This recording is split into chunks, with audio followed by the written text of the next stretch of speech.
Hello nào,គ្នាចូលមកខ្ញុំទៀតហើយស៊ីលីថ្ងៃនេះខ្ញុំមកបរៀនផាត់រូបអីតិចតួចនេះមកមើលអារូបតែដែលខ្ញុំបានគូសហ្នឹងឯងល្អណាស់មិនទៅខ្ញុំសេពាក្យហ្នឹងទៅខ្ញុំលុបរហូតពេលទៅខ្ញុំសេពាក្យតែពេលទៅហើយចឹងមកចឹងយើងចូលមកដល់ការគូសរបស់ខ្ញុំអ្នកគ្នាត្រូវមើលអានេះផងនេះហ្នឹងណា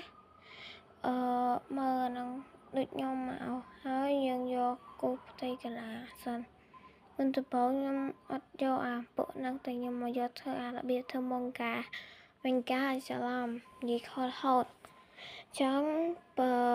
អ្នកនរគ្នាចង់ដឹងអីមើលតាមហ្នឹងទៅខ្ញុំនិយាយឲ្យប្រាប់មើលខ្លួនឯងស្ដាប់បទភ្លេងទៅខិនតិចគ្នា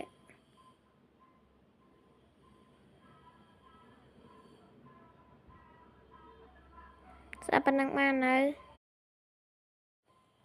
ពេលតើឡើយយកមករកស្គីតអីអ្នកគ្នាមករកទៅខ្ញុំចិត្តទៅដាក់រកទៅពេលទៅខ្ញុំមិនដឹងរករូបអីអ្នកគ្នាយករកអីតាមអ្នកគ្នាស្រឡាញ់ខ្ញុំក៏ថាខ្ញុំអូទៅខ្ញុំឃើញរូបទានឹងស្អាតព្រៃទៅខ្ញុំយកអាហ្នឹងដាក់មួយដាក់ទៅហ្នឹងមកខ្ញុំចុចអាសញ្ញាគ្រីសនោះពេលទៅចាំបន្តិចបើតែយើងមកគូអីទៀតមកវាមិនពិបាកអីទេខ្ញុំគូនឹងរូបស្អីឯង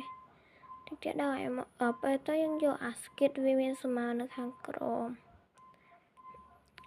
ស្គីតហ្នឹងយើងយកអាមានស្មើនៅខាងក្រោមនេះខ្ញុំយកទៅនេះវាឲ្យមើលអាស្គីតនោះទៅខ្ញុំអត់មើលទេ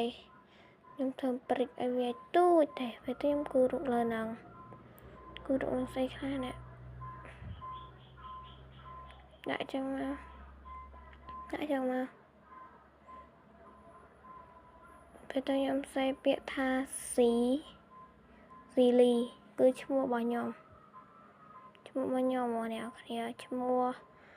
ខ្ញុំគឺស៊ីលីឈ្មោះក្រាលយ៉ាប៉ុណ្ណឹងឯងប៉ុណ្ណឹងហើយខ្ញុំដាក់រូបបេះដូងឲ្យមើលទៅខ្ជូតហើយ